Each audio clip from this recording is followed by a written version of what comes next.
What is up guys, Rekus here with a new video, and today finally with the review for Star Swordsman Mockman. We already had a look at the preview, at the skills the age showed us before they actually released them, and analyzed those a bit. But in this video I said to you guys, most of the stuff really requires testing, because just by reading the skills I personally don't really get a grasp of how it turns out, how it works in the end. All the interactions with the hero, I think you can't really find out just by reading it. So I did the testing now.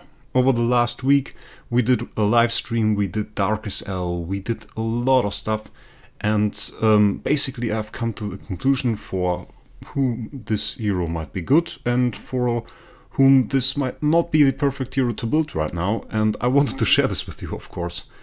Testing was kind of hard, I have to say. This is a hero that can go into multiple positions in a team. It can be kind of a supporter, he can be a very offensive damage dealer, and maybe even in some defensive team, which is currently not really the meta, I have to say. We're more in the CC burst meta, but maybe in the future this will change. We will get better defensive options, and then this hero might even shine in his more defensive playstyle. But you really get to get the choice with him, and this is something I want to look at in this video. We will look at the early game playstyle, if he's even an early game hero like your first Transcendence hero, if you can do this or if you better choose another hero. And then we will go into the more late game-ish, end game-ish kinds of things like Dark SL, what the experience in Dark SL was.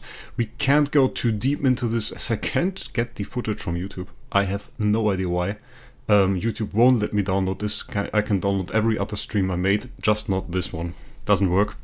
So if you want to see the footage of Dark SL, you have to look into my live stream. It's all still available, but not in this video. And then I even had to make a support ticket actually to find out about certain things about his skills, because they're just not in the description. But that's another story, guys. And towards the end of the video I actually made 2 PvP teams, and those PvP teams are not currently used in the meta, but they might as well. And one of them is very viable in my opinion, and the other one is more like a defensive team with pandas, and something that might be better to use in the future than right now, but still something that is an idea that one could keep in mind. And we will look at the possibilities to enhance those teams with Tree of Origin. And I think it will be a longer video, so I will segment it, use the segment function, and you can find everything that you want to look at, or just look at the whole video. Well, anyway, let's start with the skill review. So let's look over the skills for Mockman now. Basically, he's a very versatile hero that can fit into a lot of different positions in a team, can fit into a lot of different roles in the team. I tried him as a burst damage dealer, I tried him as like a more defensive type damage dealer with some buff capabilities, like as a support hero. And I also tried him as a pure support hero, and he could do very well, or fairly well, in all of those roles in the team. And this is mainly due to him having 2 stances that you can choose between. Those 2 stances being the Star Ascending stance and the Star Descending stance. And if you position him in the front line, you gain the more defensive orientated Star Ascending stance, and all of his abilities will be orientated towards more of an defensive playstyle. And if you position him in the back row, he gets the Star Descending stance, and this basically gives him immediately 50% of all damage dealt, and will make his skill kit more offensive orientated. So basically, with that being said, that's already the basics of this hero. And now I would like to go over these skills one by one and basically tell you what my testing revealed, what I found out, and what I like and what I don't like about the hero. So let's start off with the active skill. The active skill consists basically of the main part, the first few lines here, and then the Star Ascending and the Star Descending part. Let's talk about the main part first. We have 1000% of attack damage that we deal to all backline enemies 2 times, which is a decent chunk of damage, and dealing it to 4 enemies 2 times is a very, very respectable amount of damage already. And then we have a 50% chance to inflict taunt confrontation. This is basically the first thing that I actually didn't like too much. Taunt confrontation is a little bit weirdly implemented into this hero. We first saw the normal taunt on Unimax back then, and he kind of is a little bit similar to Unimax in that he attacks the back row. Unimax actually does the same with his active, and he inflicts taunt with that. And basically we have to look back a little bit to see why I think this is weird. So let's make a little jump to Unimax actually. Because the thing with taunt is actually, taunt is a control effect nowadays. Was based in the past it was called a skill effect, now it's actually a control effect that will make all taunted heroes target the taunt caster. In the effect of Swordsman Mockman, is of course Star Swordsman Mockman, here it is Unimax, and it's actually quite funny how close Unimax is to Mockman. Might as well be Transcendence Unimax. Also has a 50% chance to taunt the target. And you would like to play Receptor really if you wanted to make use of this taunt, if you wanted to let the enemies not attack the targets they actually have. And sometimes this can be very advantageous if you taunt like Starwing Jara. She will only ever hit Unimax or Star Swordsman Mockman and have no chance to actually CC the rest of your team. So in kind of this situations, this can be very good. But Unimax actually had the same problem as Star Swordsman Mockman in that his active skill CCs and makes the taunt effect. But you have a Receptor on him, and you kind of want to get the fast CC, so you would have high speed on him, which would make it very hard or nearly impossible to energy feed him into an round 1 active. So what they did on Unimax was they actually gave him a passive that says he has 50 energy on top of the initial 50 energy, so he has 100 energy at the start of a fight. And basically this makes it possible for him to do an active on turn 1 while having a Receptor or some other artifact equipped, and make him kind of a good CC hero. Star Swordsman Mockman, on the other hand, doesn't have that. So you have like the taunt confrontation on his skill set, and it's, in my opinion, really only nice to have, but not something really worth going for. You can't really go for fast CC with him. And without a Receptor, you have the same chance to CC actually as an Unimax. So not that great actually. And I noticed that sometimes if you CC or taunt the right enemy, it can be beneficial, but for the most part I disregarded it and just concentrated on the rest of the skill. And I would suggest you do the same and focus on the rest of the skills. Then we inflict 1 layer of, or 1 Omen of Rift, the skill effect on 1 random enemy that doesn't have Omen of Rift, which is quite nice. And we consume all layer of Awakening, and with every layer of inflicting 1 Omen of Rift on another enemy without Omen of Rift. And then we start our skill effects, and we start off with the Star Essing, the more defensive type effect, which says reduces the attack of 2 enemies with highest attack by 25% for 2 rounds and grants self-ascending energy for 2 rounds. So first of all, in my testing, the attack reduction wasn't too noticeable. I mean, it's 25%, it's not nothing, but it's like heroes still do a lot of damage even if you take 25% of attack off them. Still, it fits into his gear and is rather fine. The main part of this is the Ascending Energy buff though. The Ascending Energy buff, what it does, basically says here, every time he takes an active or basic attack, he gains 1 layer of Awakening Energy and deals 1200% of attack damage to all enemies and then an additional 50% of the damage dealt again to the enemies with Ohm of Rift. So if you didn't understand what Ohm of Rift does, basically those enemies take extra damage from his skills. So now that we've established that, let's talk about the Ascending Energy. In my testing, it isn't used up, so as long as he has this kind of skill effect, he counters on every hit he takes.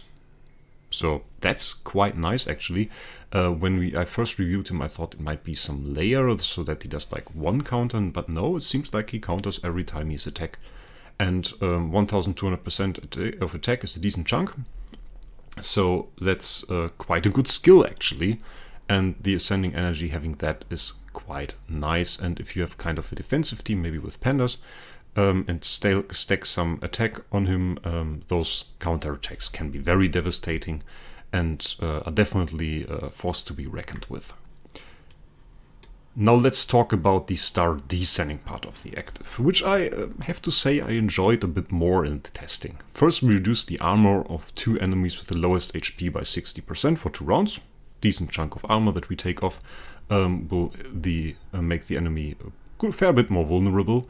And then we chase and attack enemies with Omen of Rift. So we only attack enemies with Omen of Rift with this part of the active.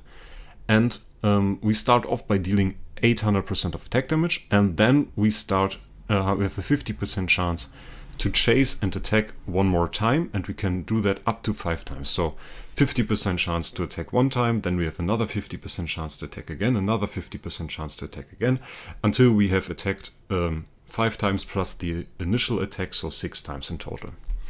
And this basically means that we can deal up to 6 hits to the enemies, dealing a grand total of 4800% of attack damage. If you have the right RNG, it's of course a big part of RNG involved here, considering you have the 50% chance to attack.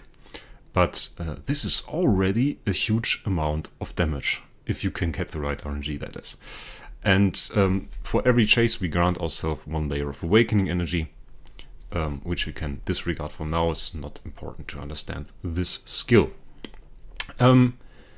Basically, you need good RNG, and then you can deal a lot of damage, and you want a lot of enemies to have Omen of Rift to make this skill worthwhile.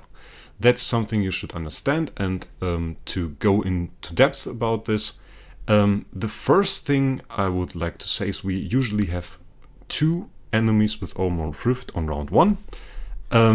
This is usually the case because of this passive. When we start into the battle, the first enemy gets one random enemy gets Omen of Rift inflicted on him, and then we make our active if we, for example, have an energy artifact on him, and we directly inflict Omen of Rift on 1 enemy. We would inflict additional Omen of Rifts with Awakening, but on turn 1 we don't have any chance to get Awakening stats. We will look into it later, how we can get more of those.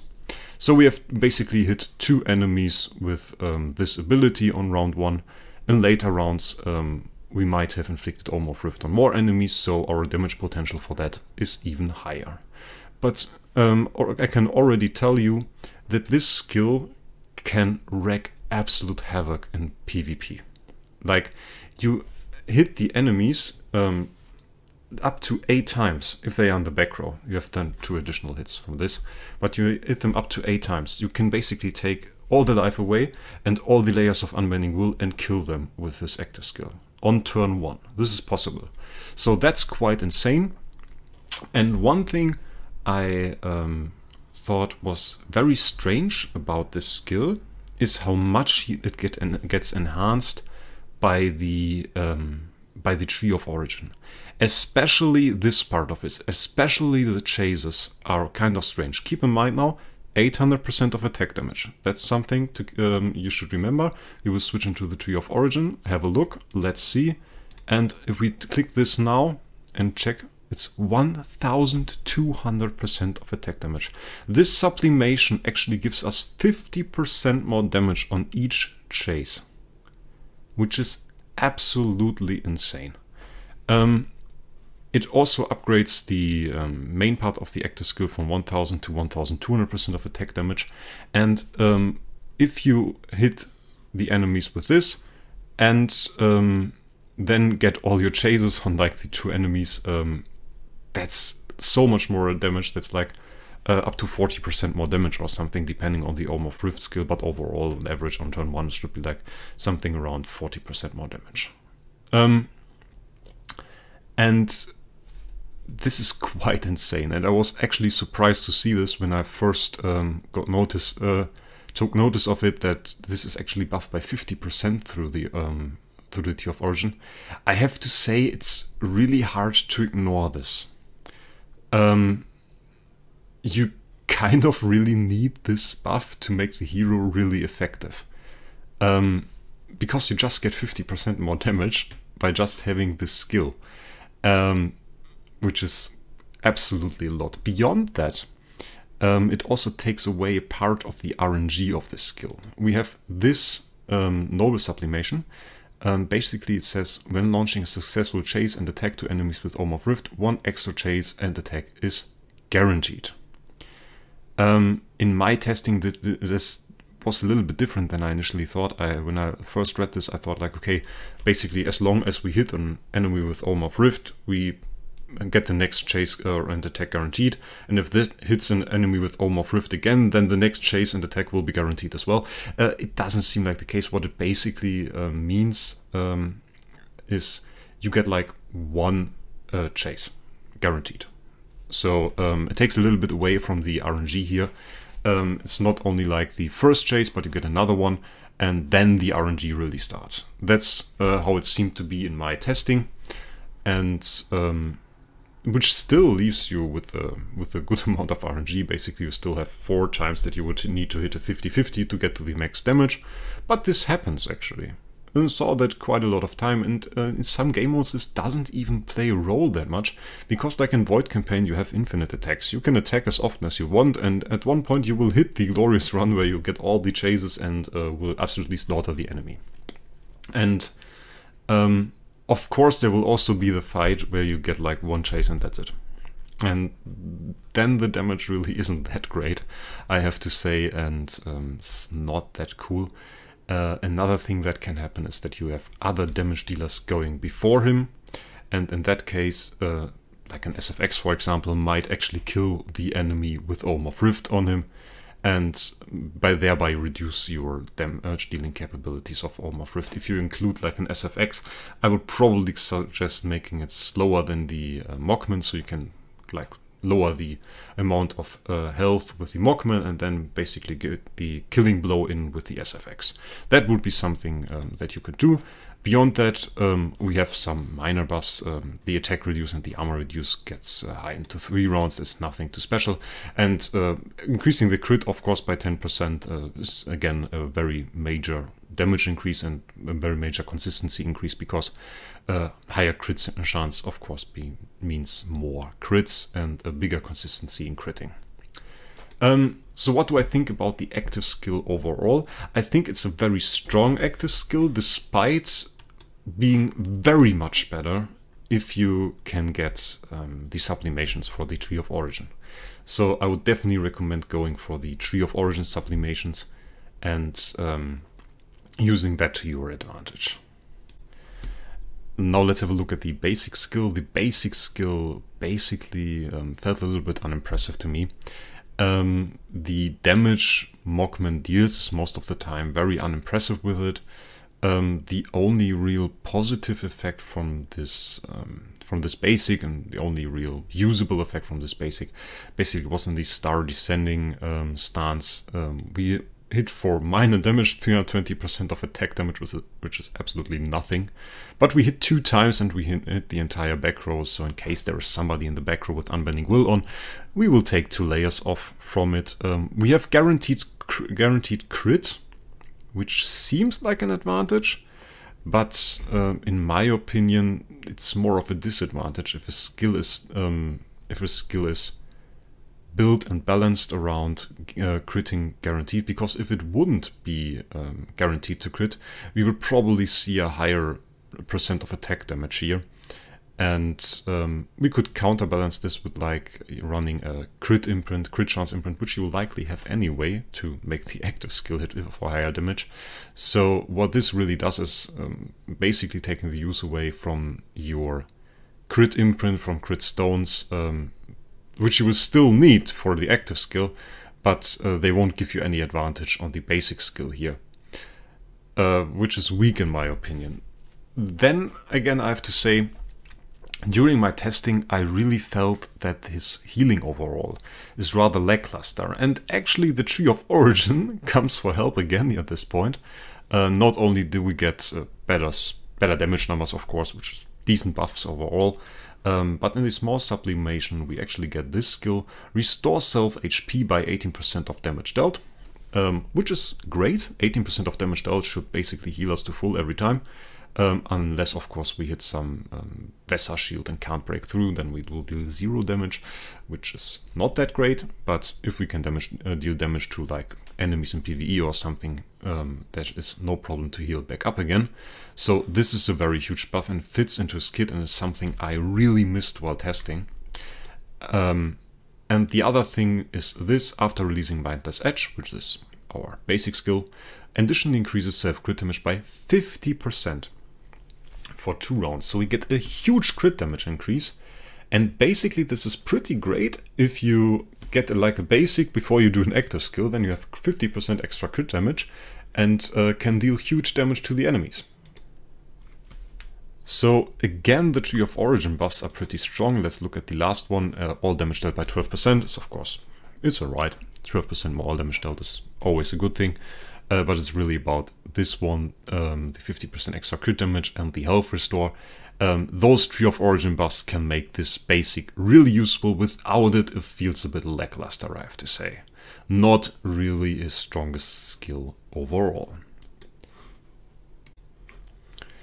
So let's talk about the Light Slashing passive. The Light Slashing passive, we have actually seen it before. It determines how he gets his stance at the beginning of the fight. That part we have already talked about. Let's talk about the effectiveness of those things. It's very nice that they included the battle, if he's set into the battle as a substitute in like TOC, and that he still fixes an Omen of Rift on the hero there. It's nice that they keep that in mind, that we have TOC now and there are substitute heroes. So he will work in TOC as well, which is quite nice. Beyond that, his stance, the end of round here of 320% of attack damage in the Star Ascending stance didn't actually feel too great, but the block is quite nice as a defensive buff, so still a pretty decent effect. While in the Star Descending, of course, as already said, the all damage dealt of 50% is insane, and the 45% extra precision is a huge damage buff as well, and also counteracts the block, so that's quite nice. But again, I have to say, this is again an active, and maybe one of the actives that gets the most from the Tree of Origin. So let's have a look at it. Tree of Origin. Basically, it's the same at the beginning, and then we have higher stats on the Star Ascending and Star Descending. We get 60% block, and our heal gets nearly doubled, which is insane. Pretty good heal now. We still have the 50% all damage dealt, any more would be insane, and our precision goes up to 60%, now providing us with a damage buff of 18% actually, 0.3% of damage per point in precision, so 18% now, which is already a huge chunk. But again, we have the biggest part of the skills in the small sublimation, not that one, those are just stats. First, this one, we gain additional buffs. For the front line, 50% armor, while we are in Star Ascending, so good chunk of defensive capabilities, but I liked the other one, Star Descending. Additionally increases all backline allies crit damage by 50% for 2 rounds when we are in Star Descending. And this is a lot of damage in a game mode like Void Campaign. If you can put your damage dealer, like maybe an SFX, maybe an ATD, in the back row, having this extra 50% of crit damage is absolutely huge and a ginormous amount of damage that you can add to your heroes. So this one's is definitely worth going for, and will make Star Swordsman Mockman a great support hero for your Void campaign pushes. Personally, I really liked this one as well. So when the battle starts or when Self is in the battle as a substitute, additionally inflicts Ohm of Rift on one random enemy without Ohm of Rift for 6 rounds. And we kind of have heard this sentence before, because this is nearly the same that is here. And what it basically means is we now inflict Ohm of Rift with this passive on 2 heroes. And together with the active skill that we've already looked over, this which inflicts Ohm of Rift on one additional enemy hero, this means if we use an energy artifact on Star Swordsman Mockman, his chases will actually hit 3 enemies now. So we can basically, with the right RNG, kill half the enemy team from 1 active on turn 1. It can happen. I mean, the consistency is questionable and the RNG is low, but you can go in there and kill half the enemy team with 1 active skill. Absolutely possible. And this basically on turn 1 as one of the fastest hero on the board, if you give him like a lot of tree buffs and everything, is insane in my opinion. And it absolutely has a reason I already bought an A-tier hero from this guy, because I expect him to be in some of the future PvP teams. Definitely, he has a lot of potential for that, and this sublimation is actually quite insane if you want to use him as a burst hero. Now let's look over the last passive again. We will switch back to the tree. No, we've already looked at this one. This one, it is the Resolute Swordsmanship. When taking active skills or basic attacks in the state of Star Ascending, there's a 50% chance to gain 1 layer of awakening energy and restore self HP equal to 3% of max HP. I tested this, and we tested this in Darkest L, and this heal felt super lackluster. I can't tell you guys how lackluster this felt. During the stream, if you look back at the footage, it's still on my channel, we actually made jokes about how bad this heal is. It feels like absolutely nothing, like 3% of max HP. That is an absolute joke, even if you have very high HP on him. If you have like 200 million, 300 million, that's 6 or 9 million HP as a heal, while some enemies in like Void campaign deal 70 million damage with a counter check. So that's just a joke. That's really nothing, and not even worth considering that this might keep him alive, because it really won't. And then we have this part: when releasing active skills or basic attacks in the state of Star Descending, we gain 1 layer of awakening energy, and here it is 50% chance to gain a layer if we get hit. So what about those layers of awakening energy? We heard awakening before, but not awakening energy. Those are 2 different things, and awakening energy has no description on the hero. This is strange, and actually I was very confused by this when they first released the skill sheet, but here you can see the description for awakening, and it's not the same as awakening energy. I actually tested this with the active skill, because the active skill actually says that it inflicts Ohm of Rift, then consumes all layers of awakening, with every layer inflicting Ohm of Rift 1 more time. I actually tested if it would take awakening energy, because I can easily get awakening energy by attacking 1 time with the hero. If it would inflict Ohm of Rift, and it really does not. So awakening energy is not the same as awakening. Basically what awakening does is, for every 10 layers of awakening energy that you get, you will gain 1 layer of awakening, which can be used by the active skill to inflict Ohm of Rift. And once you gain a layer of awakening, you will switch between Star Ascending and Star Descending. That means that at this point, it doesn't no longer matter if your hero is in the front line or back row. He will switch to the other stance. Like if he was in the back row and had like Star Descending, once he gains a layer of awakening, he will switch to Star Ascending. And I talked about this before, I had high hopes that maybe you can do like one attack and then he would switch to the star descending and become more defensive, and basically when the turns switch again and you reach your own turn again, that he might be back to star descending and be more of an offensive hero. In reality, it's actually not the case like that. His switching takes a few turns, maybe 2 or 3 turns, depending on the amount of hits he takes, if he's CC'd or something. And he really doesn't switch every other turn. This is not how it happens.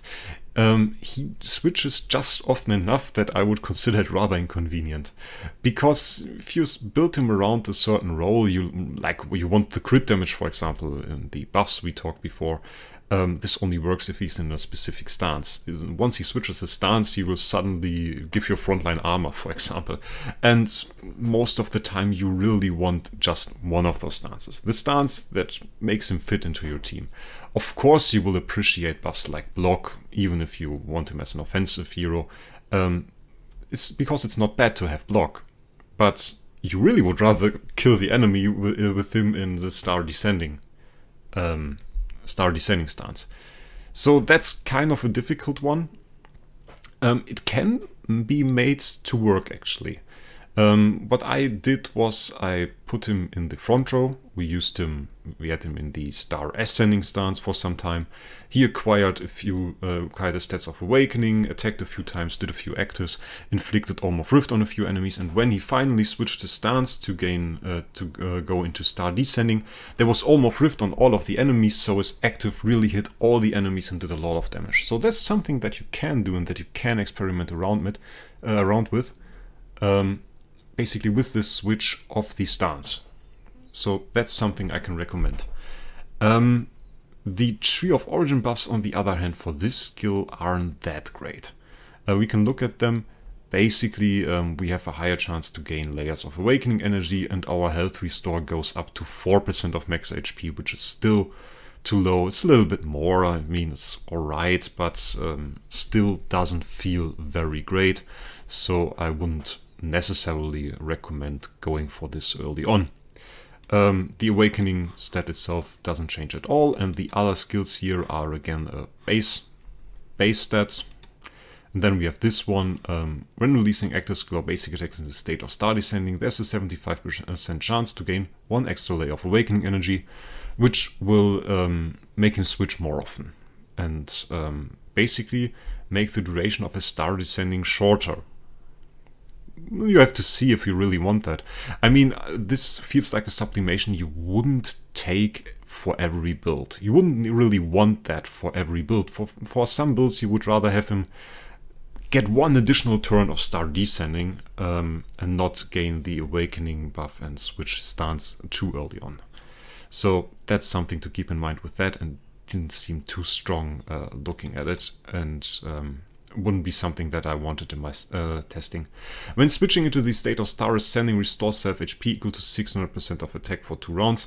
It's a little bit conditional. Like, you won't switch into star ascending very often. I mean, if it happens like in a PvE fight maybe once or twice a fight, in a PvP fight it might not even happen at all. And considering that this is a very weak buff, even though the 600% of attack heal over 2 rounds as well is alright. It's an alright buff. But if I would say something about the strengths of the Tree of Origin here, I would really say that the other 3 sublimation branches are way more important than this last one. This last one is really ignorable. If you don't have it, then you don't have it, and it really won't hurt you too much. So the last thing I want to talk about is actually the core, the noble core of origin that we have here. We will look at the noble stats. As you know, like with lower core liberations, if you have like a primal core, like the most basic core, those stats will all be lower. And if you get it to core liberation 8 by having other cores equipped, you can of course get higher stats. We will just look at the noble core as it is a good point of reference. So what he basically does, he has 2 types of effect on this. Whenever switching between states, which means stances, additional skill effects take place. When he switches to Star Ascending, he increases all allies' damage reduction by 15%, and it will decline by 5% every round, which is a pretty decent buff, and gives those heroes a lot more of defense that they can use. When an ally accepts self, takes active skill or basic attacks, the ally launches a counter attack to the attacker, dealing damage equal to 450% of the attacked ally's attack, and if the attacker is inflicted with Ohm of Rift, we will actually get an additional hit of the same percent of attack damage. So this is already quite nice. We get a decent damage reduction buff, and we get a quite chunky amount of damage that we can deal as counter attack. So in my opinion, quite the good effect itself, and we have a corresponding effect to Star Descending. Once he switches to Star Descending, we increase all allies crit by 18%, good amount of crit, definitely, and this declines by 6% every round. So the 18% initial crit on switching is definitely huge, quite cool to have such a huge damage increase, because it will make you crit more, so your DPS definitely goes up. And now we become the attacker, and basically when an ally releases active or basic attacks, the ally chases and attacks the target, dealing damage equal to 450% of attacker's attack, and if the target is Ohm of Rift, we deal the same amount of damage one more time. So again, 2 hits, this time not on taking a hit, but on inflicting a hit on the enemy. And this is also quite a strong skill. Overall, I think Mockman's core is pretty versatile, and I like that it kind of fits the theme of every of his stances. That is something they got quite right, I have to say. Because we talked about hits, we talked about taking Layers of Unbending Will off, and with his core, we basically get 2 additional hits on every enemy with Ohm of Rift as soon as we attack. So that's quite interesting. And the one thing you have to keep in mind though, that's when an ally attacks. So this core doesn't trigger when Mockman attacks. So if you have like another rogue on the team or something, when this rogue attacks, this will trigger. When Mockman attacks, this won't trigger. So that's something to keep in mind. But still, overall, I think it's a very good core and definitely worth going for. One of the strange choices they took with this though, and we have to take a look at this. Oh, we can see this. I've actually cleared that. They actually put the core for Mockman at 2.6. If you are below 2.6, you will actually see that there is now a chest icon here. And what this basically enables is that you can go into the selectable loot, and you will be able to choose the Mockman core as the core that actually drops for you in campaign. But you have to clear 2.6 for that, and this is actually rather hard, as 2.5 is like the biggest brick in the way of all the players. I think last time I looked, there were like 13 players that passed 2.5, 14 players that passed 2.5, and basically now from 15 down to 51, we have only players that are stuck in 2.5. So none of those players can actually drop the Mockman core. We have currently 14 or 13? We have 13 players that can actually drop the Mockman core in campaign. So that's something that's not quite that great, I have to say. With that being said, that's all I really want to say about the skills of Mockman. I think he has very good skills. One thing I don't like that much though is that they profit that much from the Tree of Origin. It feels really like this hero is balanced around having those Tree of Origin buffs, and in the space variant a little bit lackluster in some aspects, and I don't know if that is really that great. We will now have a look at the early game. I actually had the chance to test Mockman on an early game account. Very happy that Ritz, player from the Global Guild, actually provided me with an account that had Star Swordsman Mockman build as the first hero on the account, as the first Transcendence hero on the account, and I could go on there and do some tests, and we will now have a look at the footage, and I will comment it a bit and we can see different sorts of things and different skill interactions, and I will explain them to you. And we will also see if it is worth building as your first Transcendence hero or not. Hey guys, little note while editing here. I decided to split up the video into more parts because I noticed how long it was getting, and for all what I've planned, I think we will make 3 parts. We will make a video about the early game Mockman, and then we will make the end game PvP stuff in another video as well, so it doesn't get too overwhelming. I really don't want to upload a 1 hour plus video at this point, so I hope you understand. And as this video is ending right now, I wish you a very great week, and we will see us in the part 2 of this video, which I will try to upload tomorrow.